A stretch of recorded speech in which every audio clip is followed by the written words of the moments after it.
Hello दोस्तों, आप सबका बहुत बहुत स्वागत है गणेशा वर्ल्ड के इस यूट्यूब चैनल में। तो दोस्तों आज की जो वीडियो है, आज की वीडियो में हम प्रश्न बैंक की चैप्टर 7 या यूनिट 7 जिसका नाम है पी ब्लॉक के तत्व, पी ब्लॉक एलिमेंट को कवर करने वाले हैं।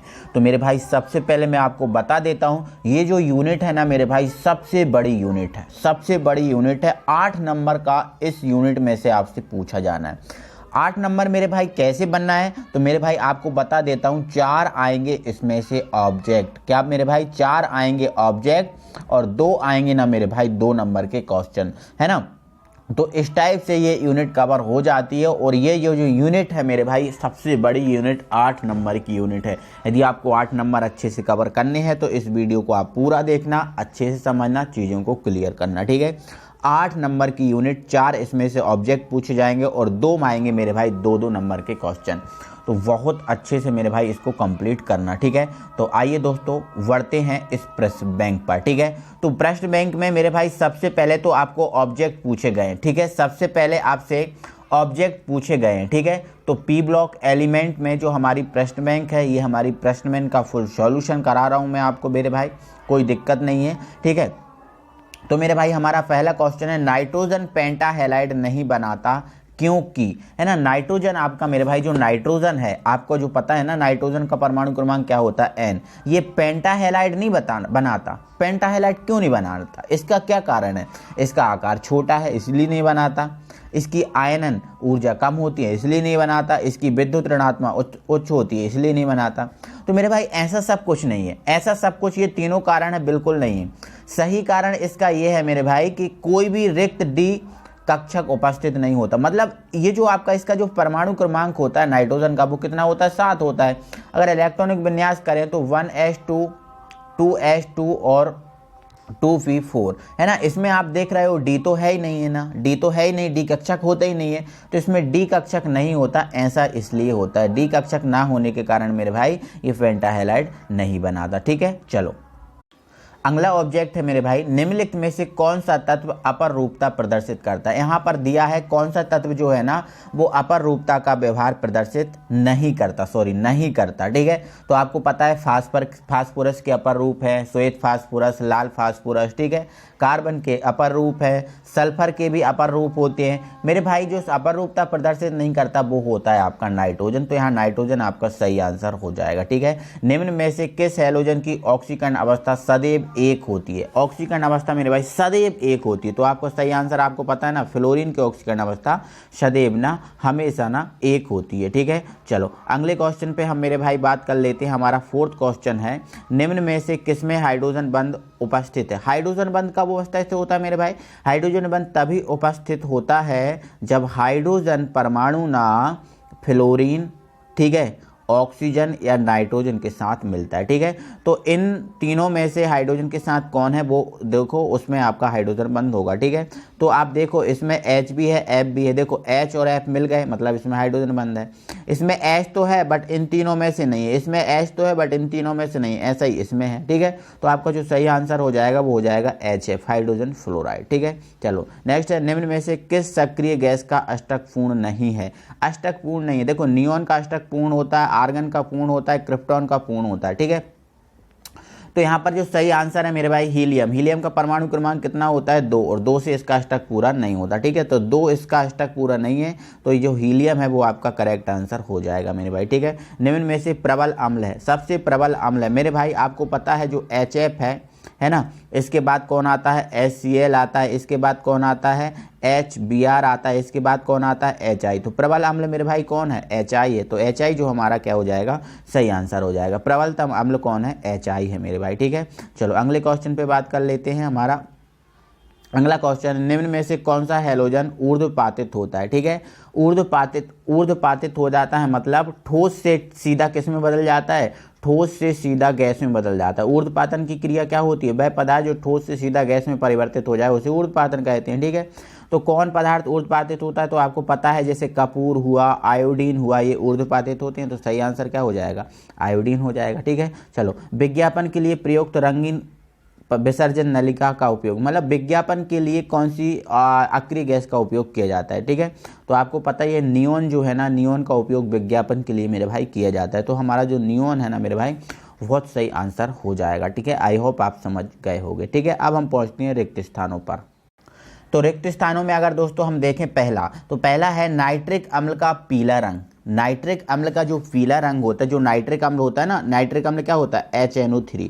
HNO3 का जो पीला रंग है क्यों होता है, तो मेरे भाई जो HNO3 होता है इसमें होता है NO2। क्या होता है, NO2। ठीक है, और इस NO2 की उपस्थिति के कारण ही मेरे भाई जो नाइट्रिक अम्ल जो है ना इसका पीला रंग हो जाता है। तो NO2 की उपस्थिति के कारण ही हमारा सही आंसर हो जाएगा।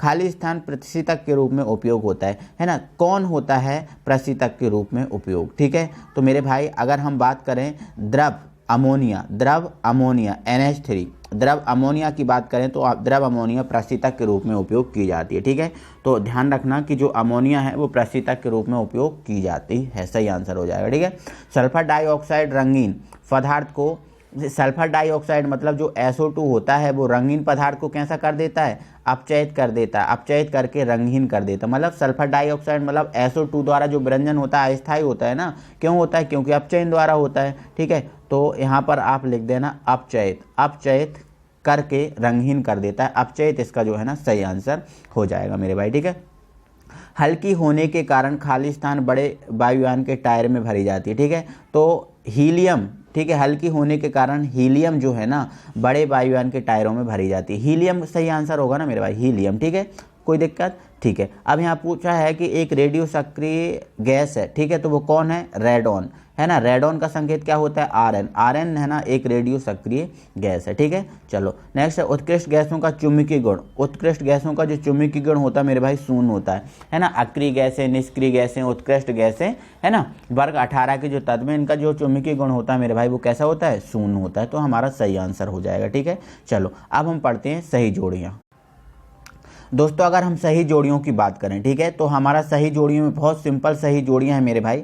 यहाँ से बोला है वर्ग 13। ठीक है, तो जो वर्ग 13 है, वर्ग 13 के तत्व को वर्ग 15 के तत्वों को हम क्या बोलते हैं मेरे भाई, पिकोजन बोलते हैं। क्या बोलते हैं, पिकोजन। तो पिकोजन हमारा सही आंसर हो जाएगा। ठीक है, नेक्स्ट है वर्ग 16। जो वर्ग 16 के तत्व है मेरे भाई, इन वर्ग 16 के तत्वों को क्या बोलते हैं हम, वर्ग 16 के तत्वों को हम क्या बोलते हैं, कैल्कोजन। ठीक है, 17 की बात करें तो हैलोजन बोलते हैं, 18 की बात करें तो अक्रिय। तो ये हमारा सही जोड़ियां हो जाएंगे, बहुत सही आंसर हो जाएगा, कोई प्रॉब्लम ही नहीं है मेरे भाई। ठीक है, नेक्स्ट मेरे भाई हमारी सही जोड़ियां हैं ब्रंजक चूर्ण। ठीक है, हमारा क्या है, ब्रंजक चूर्ण का हमें सूत्र बताना है। ठीक है, तो ब्रंजक चूर्ण का मेरे भाई जो हमारा सूत्र है वो क्या है, ब्रंजक चूर्ण का सूत्र है आपका ये, तो ये आपका पहला हो जाएगा। ठीक है, नेक्स्ट है हंसाने वाली गैस। तो हंसाने वाली गैस जो है ना हमारा क्या है, N2O, तो ये हमारा हो जाएगा दूसरा। ठीक है, नेक्स्ट है मेरे भाई वर्ग जो है ना वर्ग 17 रेडियो सक्रिय गैस। वर्ग 17 जो है ना रेडियो सक्रिय गैस। ठीक है, तो रेडियो सक्रिय गैस में आपका क्या जाएगा,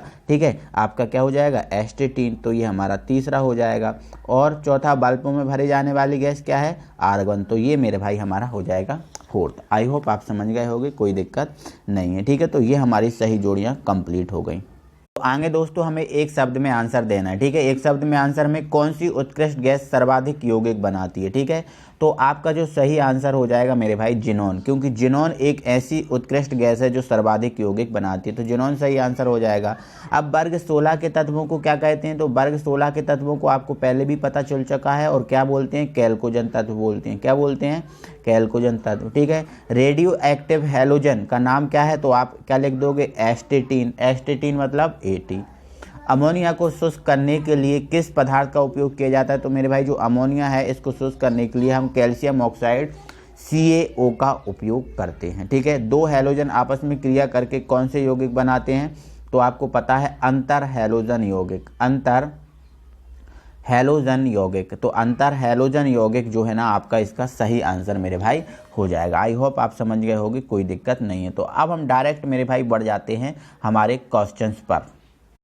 तो मेरे भाई आपको पता है आपके इस यूनिट में से 2 नंबर के 2 क्वेश्चंस आने हैं, ठीक है। तो हमारा मेरे भाई पहला क्वेश्चन है 30 शब्दों में, ये आपको 2 नंबर के क्वेश्चंस को लिखना है। तो पहला क्वेश्चन है वर्ग 15 के तत्वों के हाइड्राइडों में BiH3, जो वर्ग 15 के तत्वों के हाइड्राइड हैं उनमें BiH3 सबसे प्रबल अपचायक होता है, क्यों? है ना, सबसे प्रबल अपचायक होता है मेरे भाई, क्यों? तो वर्ग 15 के तत्वों के हाइड्राइड में BiH3 के प्रबल अपचायक होने का कारण यह है कि इस वर्ग के हाइड्राइडों में Bi और जो H होता है आबंध की जो बंध लंबाई होती है सबसे अधिक होती है, ठीक है।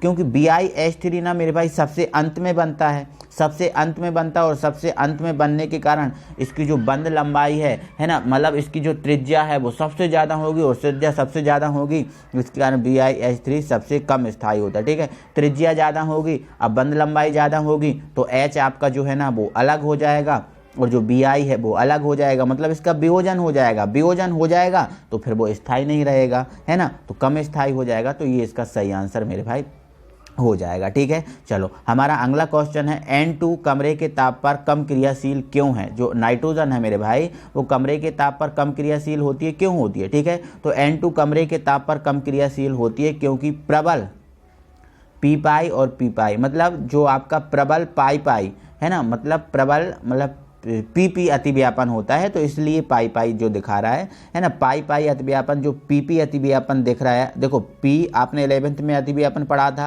है ना, तो PP अतिव्यापन, आप पाई मत लिखना, कोई दिक्कत नहीं है, आप पाई मत लिखना। PP अतिव्यापन के कारण त्रियोबंध N ट्रिपल बॉन्ड N बनाता है, ठीक है। तो मतलब जो है ना N2 कमरे के ताप पर कम क्रियाशील क्यों होता है, क्यों होता है? क्योंकि जो आपका मेरे भाई जो N2 है, N2 में 2 N है ना, आपके 2 N है ना, इनमें क्या होता है, PP अतिव्यापन के कारण इनमें ट्रिपल बॉन्ड बनता है। कौन सा बंध बनता है?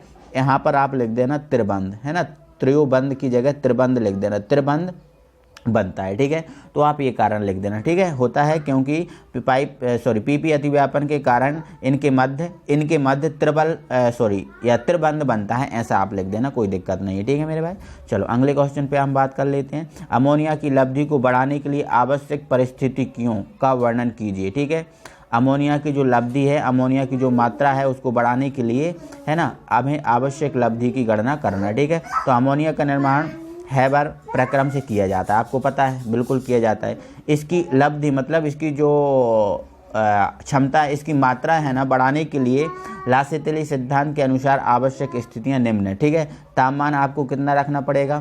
तापमान आपको रखना पड़ेगा 700, ठीक है ना, कितना रखना पड़ेगा? 700 केल्विन कर लेना। उच्च दाब आपको कितना रखना पड़ेगा? 200, है ना, 200 × 10⁵ पास्कल इतना रखना पड़ेगा। उत्प्रेरक जैसे आपको K2O है ना, Al2O5 है ना, मिश्रित आयरन ऑक्साइड इतने लेना पड़ेंगे। तो इसमें आप क्या करना, कॉमा लगा देना यहाँ, ठीक है। तो ये या फिर मिश्रित आयरन ऑक्साइड इतना, ठीक है। तो बहुत सिंपल सी बात है ना मेरे भाई, कोई दिक्कत नहीं है, आप एक बार पढ़ोगे अपने माइंड में चली जाएंगी, ठीक है। तो ये चीज़ें आप कवर करना, कोई दिक्कत नहीं, ठीक है। आगे बढ़ाता हूँ मेरे भाई, है ना। अगला है वर्ग 16 के तत्वों के हाइड्राइड का तापीय स्थायित्व का क्रम लिखिए, ठीक है। तो तापीय स्थायित्व के अगर हम क्रम की बात करें मेरे भाई, तापीय स्थायित्व की क्रम की बात करें तो ये क्रम है ना, सबसे अधिक स्थायी कौन होता है? जल, उससे कम कौन? H2S, उससे कम H2SE, उससे कम H2T, उससे कम H2P। तो ये स्थायित्व का क्या है? क्रम है, ठीक है।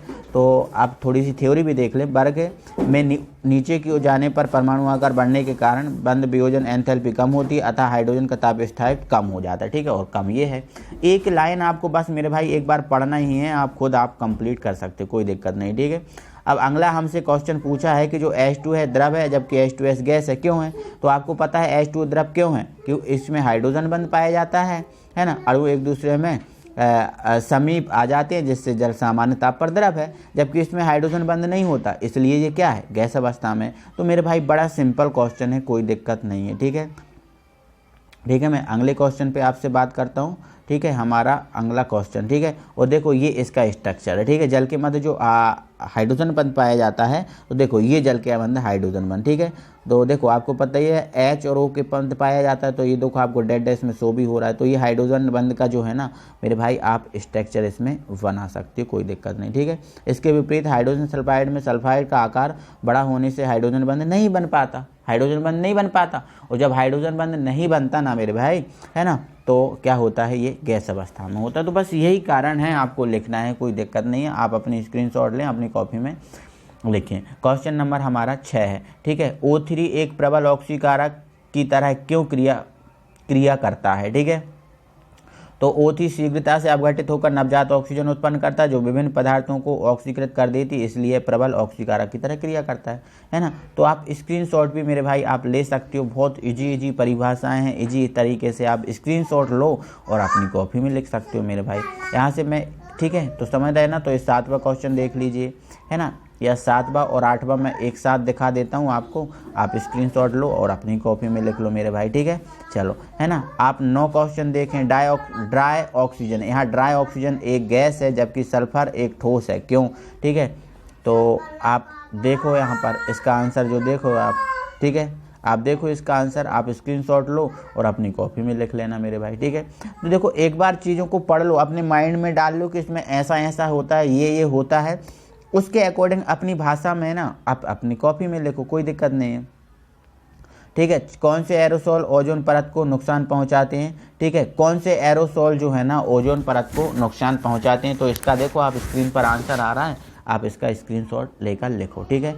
SO2 किस प्रकार का एक वायु प्रदूषक है, तो आपको देखो 2 पॉइंट लिखने, आपको 3-4 पॉइंट दिखा दिए मैंने, ठीक है। किस प्रकार का एक वायु प्रदूषक है, ये क्या करता है ना। तो आपको देखो मानव व पशुओं के लिए हानिकारक है, इसके कारण मनुष्यों में यह विभिन्न श्वसन रोगों जैसे अस्थमा, श्वसन पौधे आदि हो जाते हैं, ठीक है। तो इस टाइप से ये होता है मेरे भाई, ठीक है। तो आप स्क्रीनशॉट लेते जाओ और अपनी कॉपी में लिखते जाओ, क्योंकि ये जो चीज़ें हैं, ठीक है, आप खुद कंप्लीट कर सकते हो, ठीक है। अगले क्वेश्चन पे हम बात करें, क्वेश्चन नंबर 12 की। तो ये क्वेश्चन, हैलोजन प्रबल ऑक्सीकारक क्यों होते हैं, ठीक है, लिख सकते हो, है ना, कोई दिक्कत नहीं है। उत्कृष्ट गैसों के परमाणविक आकार तुलनात्मक रूप से बड़े क्यों होते हैं, ठीक है। स्क्रीनशॉट लो, अपनी कॉपी में लिखो, है ना। इससे आपका समय बचेगा, हमारा समय बचेगा, हमारा काम हो जाएगा आपका आंसर प्रोवाइड करना, आप अपनी कॉपी में लिख लेंगे, ठीक है ना। और ये चीज़ें मैंने आपको सब समझाने, अगर डिटेल में समझना है तो मेरे चैनल पे जाएं और आप इन चीज़ों को एक एक करके समझ लें मेरे भाई, ठीक है, समझ रहे हो कि नहीं, ठीक है। तो उत्कृष्ट गैसें क्या होती हैं, उत्कृष्ट गैसों के नाम बहुत सिंपल है मेरे भाई। आवर्त सारणी वर्ग 18 के जो तत्व हैं इन्हें उत्कृष्ट या निष्क्रिय गैसें कहते हैं, ठीक है। कौन कौन सी होती हैं, तो ये इसके एग्जाम्पल है ना। चलो, है ना, क्वेश्चन नंबर 16 आप देख लीजिए। अक्रिय गैसों की 4 विशेषताएं लिखना है, ठीक है। कैसी होती हैं, ये रंगहीन, गंधहीन तथा स्वादहीन गैसें, ये सभी गैसें रेडॉन को छोड़कर वायुमंडल में अल्प मात्रा में उपस्थित होती हैं, ठीक है, बाकी नहीं होती हैं। इनकी अंतिम कक्षा का विन्यास NH2 और सॉरी इसको आप ऐसा लिख देना मेरे भाई, ये लिखा है ना NH2, ठीक है, और NP6, NH2 या फिर P6 लिख देना, ठीक है। NH2 और P6 ये होता है इनका इलेक्ट्रॉनिक विन्यास, ठीक है। तो ऐसा करके आप लिख सकते हो, ठीक है। अक्रिय गैसों के इलेक्ट्रॉन बंधुता शून्य होती है, क्यों, ये कारण आपको बहुत ईजी है मेरे भाई। आप बस अपने इस वीडियो को रोकें या फिर आप, है ना, स्क्रीनशॉट लेके देख सकते हैं। अंतरा हैलोजन यौगिक क्या है, उदाहरण सहित समझाइए। तो जब 2 विभिन्न हैलोजन आपस में सहयोग करके, है ना, सहसंयोजक यौगिक बनाते हैं तो ऐसे यौगिक को अंतरा हैलोजन यौगिक कहते हैं, है ना। हैलोजन ए हैलोजन बी से सहयोग करके ये 5 प्रकार के, देखो AB, AB3, AB5 और एक आपका है AB7। तो ये आप लिख देना AB7, ये आपका 2 नंबर का क्वेश्चन हो गया। बस इतने टाइप के ये यौगिक बनाते हैं, ठीक है बेटा, है ना। आई होप आप समझ गए होगे, कोई दिक्कत नहीं होगी, ठीक है। अगले क्वेश्चन को मैं दिखा देता हूँ, एक सेकंड, हाँ, है ना। अगर मेरे भाई, अगर हम कुछ एग्जाम्पल की बात करें अंतर हैलोजन की, तो ये कुछ एग्जाम्पल हैं, जैसे आपका CIF, CIF3, VRF, BRF, F5, ICL3। तो ये कुछ एग्जाम्पल आप अपनी कॉपी में लिख देना, ठीक है। अगर गुण और उपयोग की बात करें तो इनका उपयोग ऑक्सीकारक के रूप में होता है, क्योंकि ये प्रबल ऑक्सीकारक होते हैं। प्रबल जो अंतर हैलोजन यौगिक होते हैं प्रबल ऑक्सीकारक होते हैं, है ना। तो इनका उपयोग ऑक्सीकारक के रूप में हम कर सकते हैं, ठीक है। चलो अगले क्वेश्चन पे हम बात करें। 19वें क्वेश्चन को अगर देखें तो आवर्त सारणी में अक्रिय गैसों के स्थान की विवेचना करना है, ठीक है। तो यहाँ पर मैं थोड़ा सा समझा दे रहा हूँ इसमें। आवर्त सारणी में अक्रिय गैसों को दाईं ओर शून्य समूह में रखा गया है, मतलब 18वें वर्ग का ही नाम जो मेंडलीव साहब थे उन्होंने क्या दिया, शून्य वर्ग, तो शून्य समूह में रखा गया है। इन तत्वों को इनके गुणों में समानता होने के कारण एक साथ, मतलब इनके जो जितने भी तत्व हैं, जो 6 तत्व रखे गए हैं, इनमें सब में एक समानता है ना। अगर हम देखें हीलियम को छोड़कर तो सभी अक्रिय गैसों के बाह्य कोश में कितने 8 इलेक्ट्रॉन होते हैं, बिल्कुल होते हैं। रेडन को छोड़कर सभी अक्रिय गैसें वायुमंडल में मौजूद होती हैं, बिल्कुल, ये भी आपकी देखो एक समानता है, सब में 8 इलेक्ट्रॉन सब वायुमंडल में उपस्थित होती हैं, ठीक है। आंतरिक और बाह्य सभी कोश पूर्ण होने के कारण रासायनिक रूप से निष्क्रिय होती हैं मेरे भाई। कैसे होती हैं, निष्क्रिय होती हैं, तो ये समानता होती हैं, है ना, अतः इन्हें अक्रिय गैसें कहा जाता है। तो बस इसमें यही विवेचना करना है और अपने अकॉर्डिंग भी आप कर सकते हो, कोई दिक्कत नहीं है, ठीक है। अगला क्वेश्चन इसमें बोला गया है कि अम्लराज क्या है और इस अम्लराज का क्या उपयोग है, ठीक है। आपसे अम्लराज के बारे में पूछा गया है, ठीक है। तो आपको बता देता हूं मेरा भाई, अम्लराज, ठीक है, एक्वारेजिया, जिसको हम इंग्लिश में बोलते हैं एक्वारेजिया। देखो, यदि हम 1 भाग सांद्र HNO3 और 3 भाग सांद्र HCl को मिला दें, क्या कर दें मेरे भाई, मिला दें, ठीक है, तो जो आपका यौगिक बनेगा, जो आपका यौगिक बनता है उसको हम क्या बोलते हैं, अम्लराज। तो आप इसमें कैसा लिखोगे, 1 भाग सांद्र HNO3 तथा 3 भाग सांद्र HCl को मिलाने से, ठीक है, जो यौगिक बनता है या जो बनता है उसे हम अम्लराज कहते हैं, ठीक है।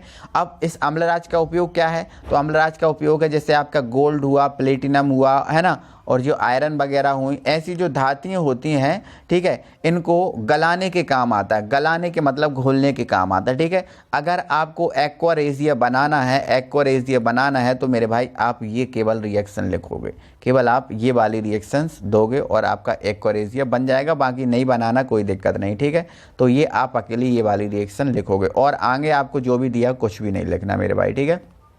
चलो, है ना। क्लोरीन द्वारा फूलों का विरंजन स्थायी होता है जबकि SO2 द्वारा होता है अस्थायी, ठीक है।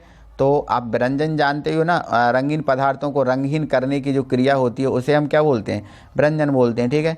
तो आप इसमें लिखना, ये देखो आप क्लोरीन, एक सेकंड, इसको मैं छोटा करता हूँ ताकि पूरा दिखे, ठीक है आपको, है ना। क्लोरीन रंग पदार्थों को ऑक्सीकरण द्वारा विरंजित करता है, मतलब क्लोरीन क्या करता है ना, नमी की उपस्थिति में क्रिया करके HCl बनाता है और नवजात ऑक्सीजन उत्पन्न करता है। और ये नवजात ऑक्सीजन जो भी कलर का पदार्थ है उसको क्या करता है, उससे नवजात ऑक्सीजन जो भी कलर का पदार्थ होता है उसको अवशोषित कर देता है और रंगहीन पदार्थ में उसको बदल देता है, ठीक है।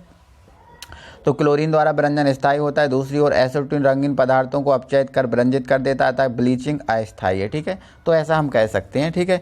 तो आपको ये तो सब नहीं लिखना है, बस इतना सब आपको कुछ भी नहीं लिखना है, ठीक है। इतना सब आपको कुछ नहीं लिखना, ठीक है। ओके सॉरी मेरे भाई, ठीक है, आपको ये मत लिखना, ठीक है, बस इतना। क्योंकि जब विरंजित रंगीन पदार्थ को वायु में खुला छोड़ देते हैं तो यह ऑक्सीकृत हो जाता और रंग पुनः वापस आ जाता। मतलब ये SO2 की बात करिए, किसकी बात करिए, SO2 की बात करिए, ठीक है। ओके, तो यहाँ पर मेरे भाई आप एक काम करना, जबकि SO2 द्वारा विरंजन अस्थायी होता है क्योंकि, है ना, या फिर हम कहें क्योंकि जब विरंजित रंगीन पदार्थ को वायु में खुला छोड़ देते हैं तो यह रंगीन ऑक्सीकृत हो जाता है और पुनः रंग वापस आ जाता है। तो इस टाइप से आप इसको कंप्लीट कर लेना मेरे भाई, ठीक है। चलो अगले देखो, इससे अच्छे बेस्ट तरीके से समझना है तो मेरे भाई आप चैनल की प्लेलिस्ट में जाओ और अच्छे तरीके से इनको आप समझ लो, ठीक है ना। तो ये तो आपको सिर्फ आपको दिखा रहा हूँ क्योंकि ये सभी चीज़ें आपसे बनती हैं। जो क्वेश्चन आपसे ना बने उसको आप कंप्लीट करो, ठीक है। अमोनिया को शुष्क करने के लिए सांद्र H2SO4 का उपयोग नहीं किया जाता, क्यों? क्योंकि अमोनिया की प्रकृति क्षारीय है ना, अतः इसे शुष्क करने के लिए अमोनिया की प्रकृति के निर्जलीकरण का प्रयोग नहीं कर सकते, क्योंकि अमोनिया के साथ संयोग कर लवण बना लेता है। क्योंकि जो H2SO4 है सहयोग कर लेता है वो लवण बना लेता है, ठीक है। इसलिए CaCl2 अमोनिया के साथ सहयोग करके यौगिक बना लेता है, ठीक है। तो इसलिए हम ऐसा नहीं करते इसमें, ठीक है। चलो, हाइड्रोजन फ्लोराइड को कांच की बोतल में सुरक्षित नहीं रखा जाता, क्यों? HF कांच की बोतल से क्रिया करके उसे घोल देता है। उसको क्या कर देता है मेरे भाई? घोल देता है, इसलिए ना उसको देता है और सोडियम फ्लोरोसिलिकेट बनाता है, इसलिए इसे कांच की बोतल में हम नहीं रख सकते मेरे भाई, ठीक है। तो ऐसा इसलिए करते हैं, इसलिए हम इसको कांच की बोतल में नहीं रख सकते। तो एक बार फुल देख लो आप, है ना, यहाँ छोटा है, यहाँ पर बड़ा मिल जाएगा आपको, ठीक है। चलो, क्लोरीन की तुलना में प्रबल ऑक्सीकारक है, क्यों? तो इसका आंसर आप देख लो, ठीक है। चलो नेक्स्ट है जिनोन एक अक्रिय गैस है, जिनोन लेकिन जिनोन के यौगिक उपलब्ध हैं क्यों? ठीक है, तो आप देख लो इसका आंसर। ठीक है, मिल जाएगा, कोई दिक्कत नहीं है। ठीक है, तो अब जिनोन के जैसे XeF2 और XeF4 की अगर संरचना देखें तो जो XeF2 की जो संरचना है वो मेरे भाई ये रेखीय है ना, लीनियर। लीनियर का मतलब रेखीय, और इसमें संकरण है sp3d, sp3d, और इसकी संरचना है स्क्वायर फ्लोनर मतलब चतुष्फलकीय के समान। ठीक है, और sp3d² इसका जो है ना संकरण है मेरे भाई।